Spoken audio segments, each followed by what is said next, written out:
Слагам край на тази агония. Ето тук имаме няколко трудови договора на едни пиявички, които са се закачили на държавата и смучкат всеки месец.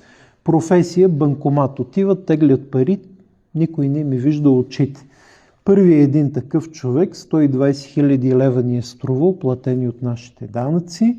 Бай Винаско, за него ни оказват колегите. Той е известен с това, че е зет на простата Кърджалийска. Така е наречен нейният лидер, между другото много грозно поведение. Аз не знам как може така да се обиждат хора.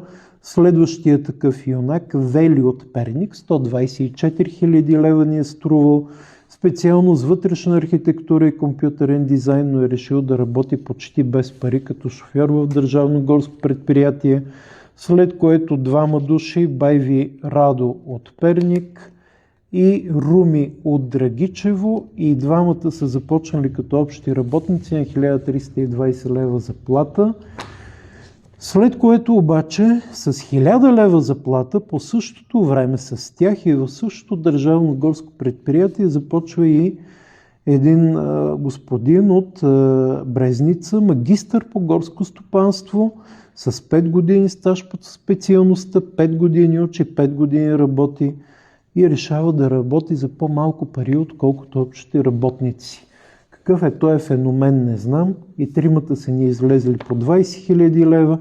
Последния, който съм ви изкарал, Бойко, с висше образование железопътна техника, който е решил да започне като шофьор на 900 лева заплата, а живее в София в Дружба, където тая заплата няма да му стигне даже да си плати квартирата.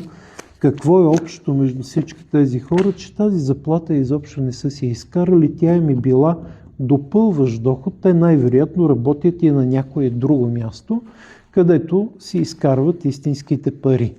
Защото с 900 лева в София сме наясно, че семейство не можеш да гледаш.